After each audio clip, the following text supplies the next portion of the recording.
Nova Scotia's population growth has been accelerating as of late, with Halifax and Moncton leading as the fastest growing urban regions in Canada in 2022. As the province sets ambitious population growth targets, concerns have emerged regarding whether Nova Scotia, particularly Halifax, is growing too quickly. Are we equipped to effectively manage the influx of newcomers? Under the Tim Houston government's population growth strategy, Nova Scotia aims to double its population to 2 million by 2060. To achieve this goal, the province would need to welcome approximately 25,000 newcomers annually. Impressively, Nova Scotia welcomed nearly 29,000 newcomers last year, indicating a positive start towards achieving this target. While Nova Scotia's population growth aspirations are promising, opposition parties have expressed apprehensiveness about the province's ability to support these newcomers. Housing and healthcare resources are among the primary concerns raised as immigration to the province reaches new heights. Now, earlier this year, in response to these concerns, Jill Balser, the Minister of Labour, Skills and Immigration, acknowledged the existing challenges posed by the housing shortage and a strained healthcare system. Balser remains confident that the growth is manageable. She believes that recruiting skilled trade workers and healthcare professionals from overseas will help alleviate these issues. Balser emphasized that newcomers will be part of the solution, as many will contribute to the healthcare sector and work in hospitals. Additionally, the province is actively recruiting skilled tradespeople, recognizing the crucial role in meeting the demand for housing construction.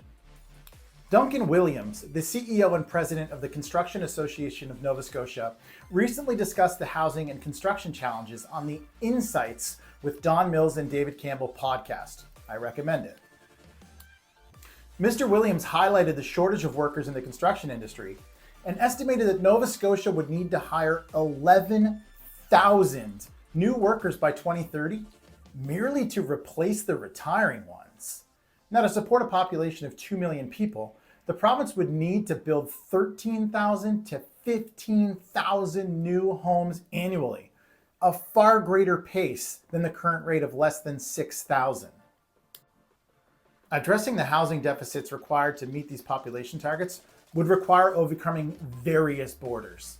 The HRM Housing Development Barrier Review, conducted by Deloitte for the province's Housing Task Force, outlined many recommendations. Most of these had to do with densifying Halifax and its core areas. Most of the suggestions of this report included streamlining zoning restrictions, things like embracing multi-unit dwellings in single-family areas, reviewing public input and appeals processes, and reevaluating parking requirements.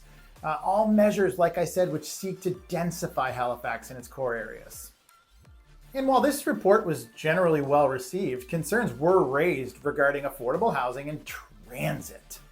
Liberal MLA Braden Clark emphasized the importance of developing a range of housing options across income spectrums, but expressed reservations about the lack of detail regarding affordable housing and transit infrastructure. Now, in an effort to adapt to the rapid growth, the province is creating a regional transportation plan. Guy DeVoe of the Joint Regional Transportation Agency says that'll help plan into the next 5 years, 10 years, 20 years, and beyond. Now, don't get me wrong. Removing the red tape that surrounds our ability to densify Halifax, fantastic. Investing in new infrastructure for public transportation in order to manage the flow of all these new people, also great. But it's a bit late, isn't it? We added 20,000 residents to the HRM last year. We have lofty goals to add similar numbers of people for the next 40 years. How are we only now looking into these things with any level of seriousness?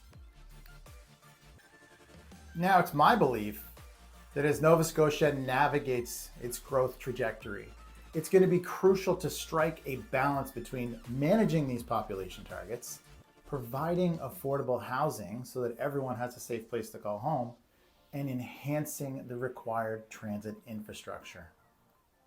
Continued dialogue and collaborative action will play a vital role in shaping Nova Scotia's future as a vibrant and inclusive province.